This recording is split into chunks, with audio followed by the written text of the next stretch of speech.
梅根当面提出拍祖孙3代全家福的请求，被查尔斯当场一口回绝，半分情面都没留。这场捂得严严实实的3小时私密会面，刚散场就炸出了王室新一轮暗战。梅根憋着一肚子火气，带着俩孩子直接提前飞回加州。哈里转头就在播客里高调放话，自己永远是英格兰王子，孩子的王位继承权谁也动不了。卡米拉更是直接撂下狠话，敢往外露半个字，王室的大门永远对你们关上。很多人刷到消息还在感慨血浓于水，觉得老国王患癌思孙，叛逆儿子终于回头，一家人总算要冰释前嫌。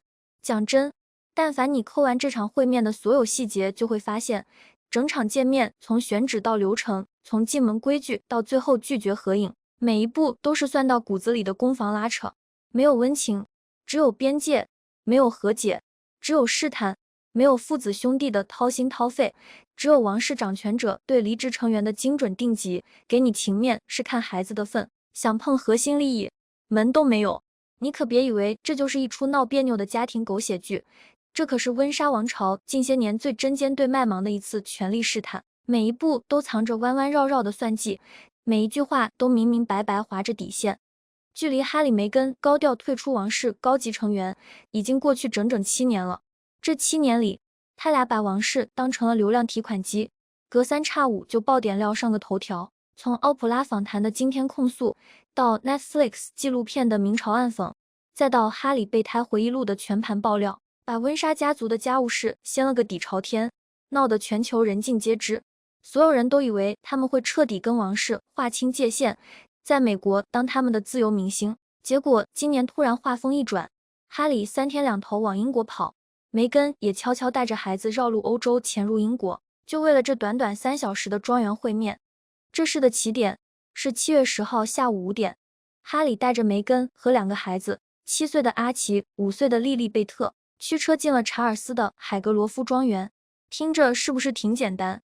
父子团聚，祖孙见面，其乐融融。错了，这场见面从进门之前就布满了王室定下的硬规矩，连一点模糊空间都没留。首先是前置条件，查尔斯直接给哈里画了死线，进庄园之前，所有人的手机、智能手表，所有能录音录像的电子设备全部统一寄存，连哈里的随行团队都不准进门，全程就他们夫妻俩加俩孩子。甚至在见面之前，白金汉宫的法律团队直接拟了一份保密协议，双方签完字，庄园的大门才肯打开。流程细节几乎完全照搬2022年哈里一家觐见伊丽莎白2世女王的标准，安检、清场，杜绝第三方，半分疏漏都不留。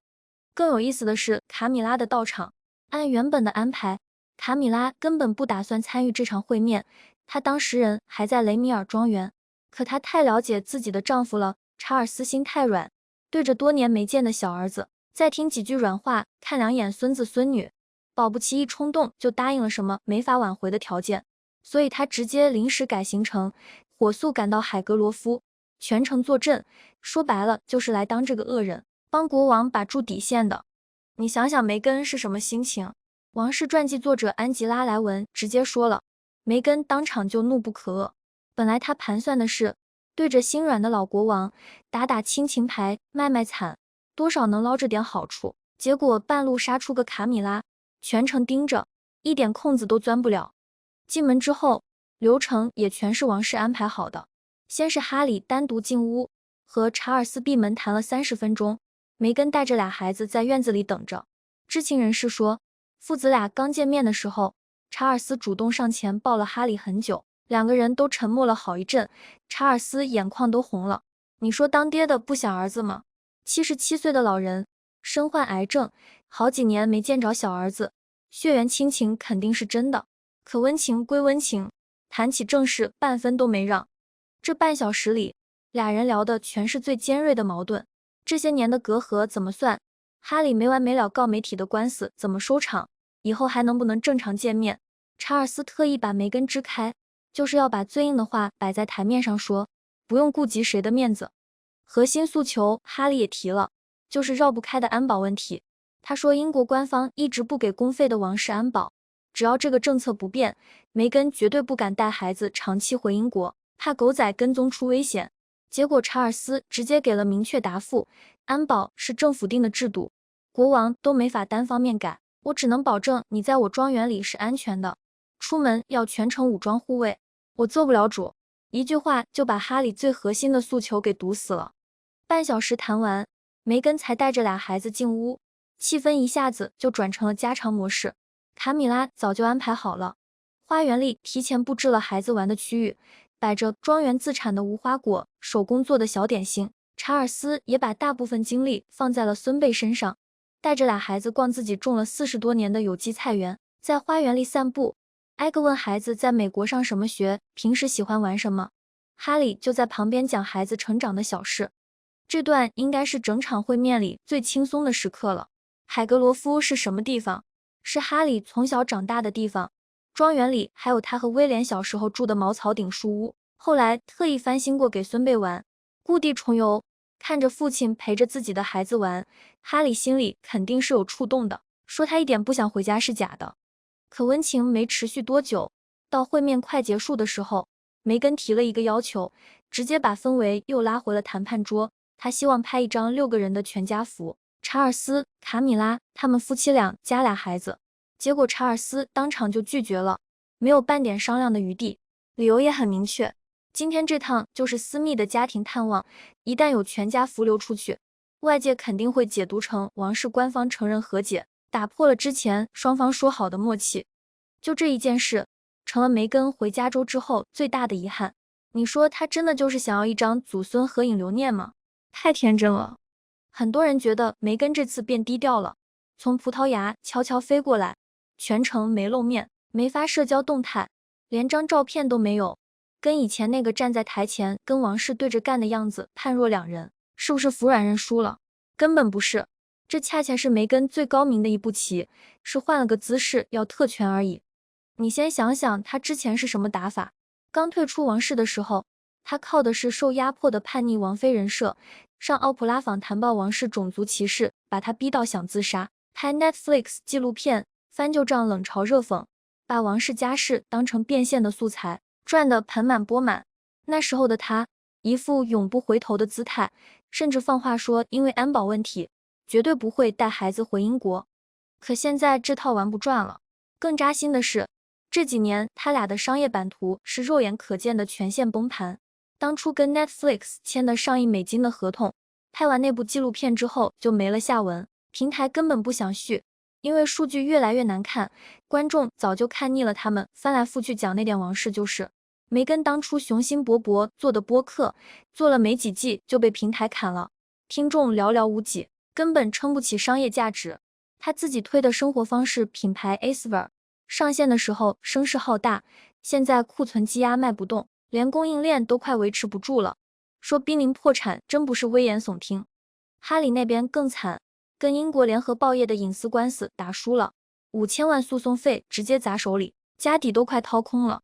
跟企鹅兰登书屋的合同还剩3本回忆录，第1本备胎把能爆的料都爆得差不多了，现在没新素材，后续的书根本没法写，连违约金都快赔不起。说白了，他们的商业帝国根基全绑在王室成员这个身份上，以前靠骂王室赚钱，现在骂不动了，观众不爱看了，那就换个剧本，走修复亲情、回归家庭的路线，照样能吃王室的红利。所以他这次主动退到幕后，连公开露面都不露面，原因太清楚了。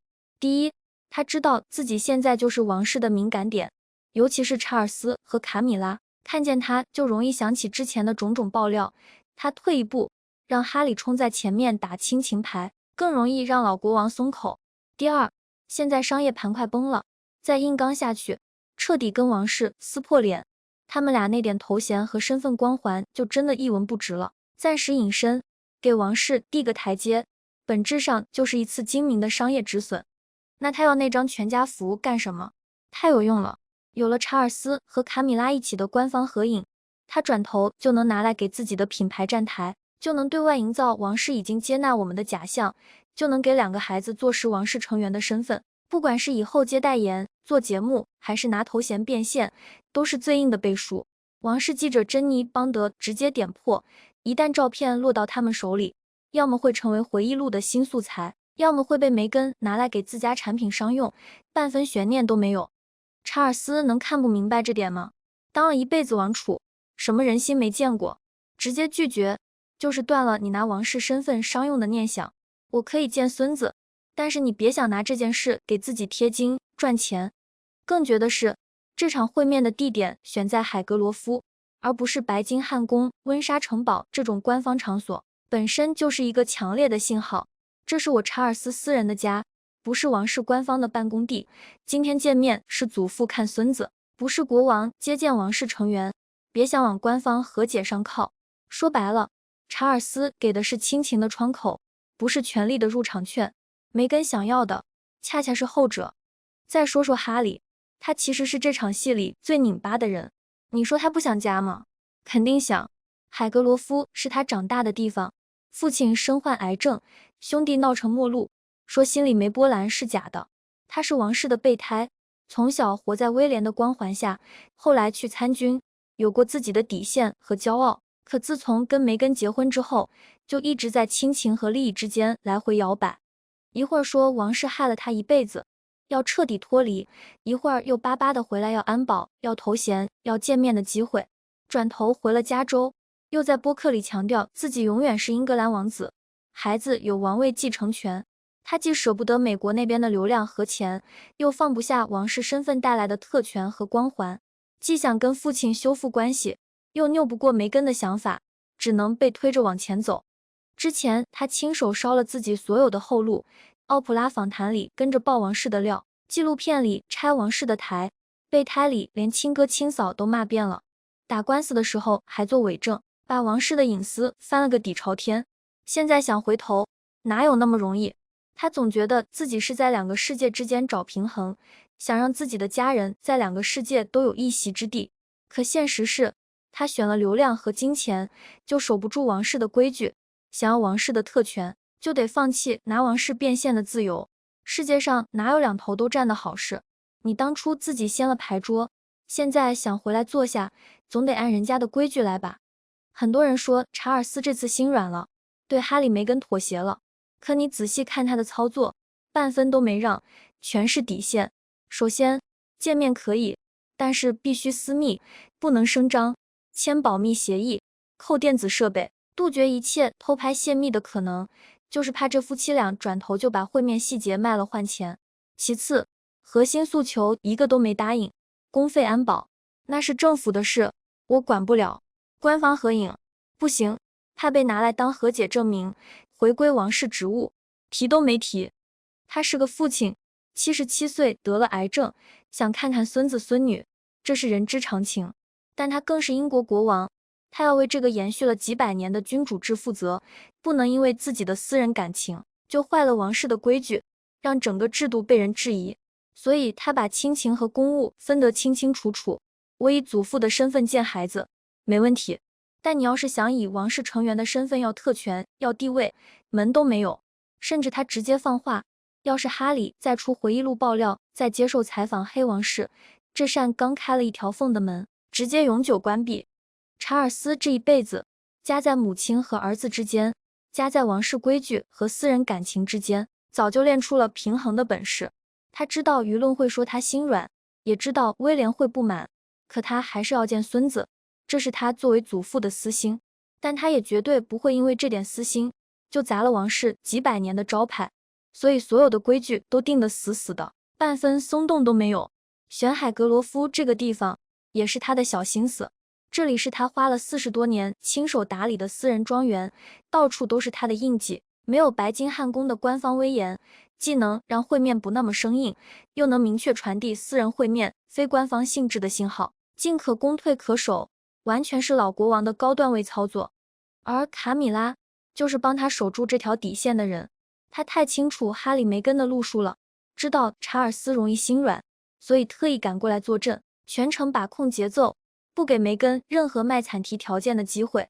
会面结束之后，他更是直接放出警告，这次见面是给阿奇和莉莉贝特的机会，要是有半点消息外泄，大门永远关上。这话杀伤力有多大？等于直接把梅根最擅长的爆料换流量的路给堵死了。你敢漏一个字，以后连孩子见爷爷的机会都没有。你看，姜还是老的辣。这夫妻俩一个唱红脸，一个唱白脸，温情给够，底线卡死，既圆了祖孙见面的心愿，又没给对方半分可乘之机。这场会面里，还有一个最关键的人全程缺席，威廉王子。就在哈里一家在海格罗夫跟查尔斯见面的当天，威廉正带着凯特参加慈善马球赛，日程排得满满当当，连面都没漏。甚至有消息说，这次会面的安排，威廉事前都不知情，知道之后直接跟父亲大吵了一架，极度不满。威廉为什么这么大反应？因为他跟哈里的矛盾早就不是兄弟吵架那么简单了，是已经定性的背叛。在威廉眼里，哈里这些年做的事早就逾越了家庭矛盾的底线。奥普拉访谈里污蔑王室种族歧视，动摇君主制的根基。备胎里不仅爆兄弟俩的私事，还把矛头对准了凯特，连嫂子的隐私都拿出来消费。对威廉来说，动他可以，动他的家人绝对不行。你别觉得威廉冷血，他身上扛的是整个王室的未来。凯特作为他的妻子，这些年一直是王室的稳定器，温柔得体，懂舆论，懂共情，攒下了极好的路人缘。结果哈里在回忆录里连凯特都编排，说他跟梅根闹矛盾，说他冷漠，直接把凯特推到了风口浪尖。凯特是威廉的底线，是他未来的王后。哈里连自己的亲嫂子都能拿出来当流量素材，这种行为根本就不是兄弟该做的事。威廉是未来的国王，他的逻辑从来都是先有王室，再有家庭。王室不是普通的人家，是一套精密运转的国家机器，任何一个零件出问题，都可能连累整个系统。哈里一次次把王室的家事捅到全世界面前，就是在挖这个制度的墙角。所以他坚决反对父亲给哈里开绿灯。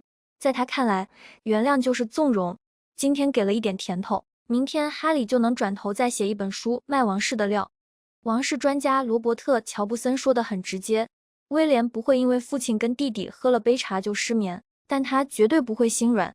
被背叛过一次的人，就不会再给第二次机会。父子之间的裂痕，还有血缘和年迈的父亲当粘合剂，可兄弟之间的隔阂，早就不是见一面就能抹平的了。甚至有内部人士说，兄弟俩从2022年女王葬礼之后，就再也没说过一句话，关系已经完全破裂，没有任何转圜的余地。现在的情况是，查尔斯还能给哈里开一扇窗，等以后威廉继位，这扇窗大概率会被彻底焊死。这也是梅根为什么急着现在凑上来的原因。查尔斯身体不好，他必须赶在威廉上位之前，给孩子也给自己争取到最后一点王室的筹码。哈里想要真正的和解，绕不开威廉这道关，可这道关比查尔斯那边难过多了。有意思的是，卡米拉的警告刚放出来，泄密就来了。会面刚结束没几天，就有消息传出来，说阿奇和莉莉贝特见到国王的时候，神情特别敬畏，祖孙见面特别温馨，明眼人都能看出来，这消息根本不可能是王室那边放的，只能是哈里梅根这边露出来的。谁都没想到，保密协议墨迹还没干，消息就露出来了。先是有人放话，孩子见国王有多敬畏，场面有多温馨，接着又有知情人士出来说，梅根很支持哈里，都是哈里主导的会面，他只是配合。这话骗骗外人还行，了解梅根的人都知道，他从来就不是会躲在哈里身后的人。从退出王室到奥普拉访谈，从纪录片到回忆录，哪一件不是他在背后操盘？现在说都是哈里主导，他只是支持，说白了就是给自己留后路，万一谈崩了，还能把锅都甩给哈里，维持自己的清醒独立人设。而且他们就是控制不住要爆料，就像有毒瘾一样，因为他们的价值全绑在关注度上，3天不上头条，公众就快忘了他们是谁了。哪怕明知道泄密会惹怒王室，会关上那扇仅剩的门，他们也要蹭这一波热度，捞一点流量。既想拿王室的身份当背书，又不想守王室的规矩，既想赚流量的快钱，又想保留特权的退路。天下哪有这么好的事？他们打错了算盘，放这种消息，除了证明他们守不住承诺，进一步消耗王室的信任之外，什么用都没有。就像王室记者说的，没有官方合影，没有白金汉宫的声明，就说明王室机构半分都没让步。孩子见祖父本来就是天经地义的事，爷爷见孙子跟王室身份、王位继承权半毛钱关系都没有。你再看哈里在播客里说的，我还是英格兰王子，我的孩子照样有王位继承权。这话听起来硬气，实则特别无力。头衔是王室给的，继承权是法律规定的，可你要是得不到王室的认可，进不了核心圈子，空有个头衔，除了拿来带货变现，还有什么用？更讽刺的是，当年阿奇出生才2天，就抱着跟女王合过影，跟查尔斯、威廉一家都有过大合影。可莉莉被特长到5岁，跟曾祖母女王只见过一面，跟祖父查尔斯见了2次，连一张正式的合影都没有，以后恐怕也不会有了。这条路是哈里和梅根自己亲手堵死的。他们总觉得自己拿孩子当筹码，就能换回来特权和地位，可王室最在意的，恰恰就是规矩和信任。你拿孩子当工具，就别怪人家只跟你讲规矩，不讲情面。其实这场闹了好几年的王室大戏，看到现在你应该明白了，本质上就是2种完全不同的逻辑在碰撞。王室玩的是传承，是规矩，是制度存续，是几百年沉淀下来的信任体系。王冠重千斤，坐上去就得守对应的规矩。而哈里梅根玩的是流量，是人设，是商业变现，什么热度高就演什么剧本，把身份当成商品，把家世当成素材。这俩根本就不在一个维度上。有些人的出走是为了挣脱束缚，追求真正的自由，而有的人的出走只是受不了规矩的约束，想换个地方继续享受特权，却不想承担半点责任。哈里总觉得自己是备胎，是王室的受害者，可他从来没明白过，王室的每一份特权背后都绑定着对应的责任。你只想拿好处，不想担责任，走到哪里都不会有你的位置。